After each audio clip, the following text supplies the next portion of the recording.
Direction Pfastad dans l'Haut-Rhin, à présent avec cette question. Quel avenir pour l'Institut d'éducation Les Acacias? Il accueille une soixantaine d'enfants en situation de handicap, mais une étude géologique vient de confirmer la dangerosité du site. En 2016, des affaissements ont même eu lieu à proximité du centre. Les locaux ont dû être adaptés et le quotidien est devenu compliqué pour les pensionnaires. Reportage Loïc Schaeffer et Eric Kleinhofer.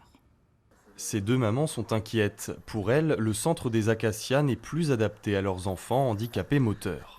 Même si la sécurité se fait à l'extérieur sur la terrasse, il faudra quand même les descendre. L'ascenseur n'est plus accessible. Derrière ces grilles, on risque même l'effondrement de terrain. Le site devient impraticable. Il est dangereux, il devient inadapté pour un espace scolaire quand même. Aucune école ne pourrait fonctionner dans un espace comme ça. Et puis parce que les conditions de travail et les soins deviennent de plus en plus rétrécis pour des problèmes d'organisation. Dans un rapport commandé par la ville au BRGM, le Bureau de recherches géologiques et minières, ont été identifiées certaines constructions qui menacent de s'écrouler. Pourquoi ? À cause de la présence sous le site d'anciennes mines déjà responsables de 2 affaissements en 2016, plus loin dans la rue. Alors, pour éviter tout risque, le directeur a condamné certains bâtiments, dont les cuisines et le réfectoire. Problème, cela perturbe les déplacements des enfants, ainsi que leur prise en charge.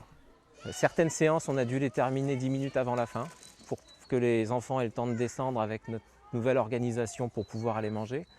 Donc cette sécurisation ici, elle impose des contraintes d'organisation qu'on ne trouve pas pérennes, c'est pas durable et du coup on se projette ailleurs.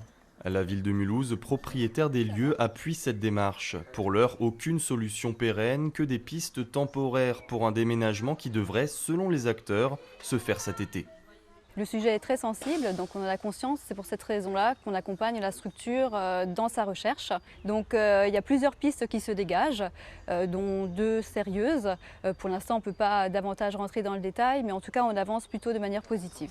Un avis que ne partagent pas certains salariés. Pour eux, les effondrements de terrain sont une péripétie de plus sur un site jugé délabré depuis au moins 10 ans. Une partie du personnel craint que cette nouvelle promesse de déménagement ne soit donc pas tenue.